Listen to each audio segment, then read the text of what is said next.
Өөрөө нөө айлын ганц байсан 11 жил ганц ганцаараа. Тэнгүүд би ингээл зөвхөн хүн болгоо яг намаа гэдэг.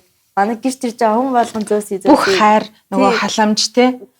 Тэнгүүд ингээд би хүүхдэд дургу байсан тэр үед ингээд жоох хүүхд тарахаар ингээл нэг тийм дургу өмөрөө. Нэг төвшөөгөө. Тэгсэн чинь ингээд дүүтэй болох чинь ингээд тэрийгэ мэдчихээд тэгэл яана гэж яг болчихсон байхгүй.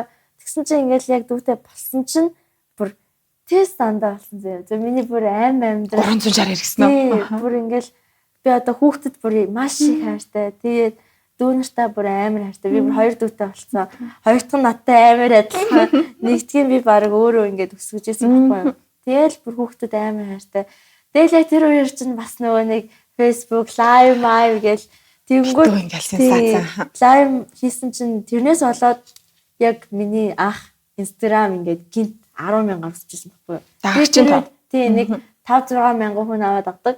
Тэгэл би нэг өөрөө баах лайв хийчихдэг жоох хөвгтэйсэн байхгүй юу. Тэсэн чи гинт 10,000-аар өсөөд лайв хийсэн чи 500-600 хүн ороод ирдэг байхгүй юу. Тэгэл тэгсэн чи нөгөө шүүмжлүүлээ эхэлж байгаа. Энэ атаас нэгэ тэнгүүд би ингээл за одоо ингэж болохгүй байх шүү гэж нэг тийм хэцүү юм бол байхгүй тэнгүүд харин надад тийм харин ч тийм гоё болж байгаа байхгүй юу миний хувьд.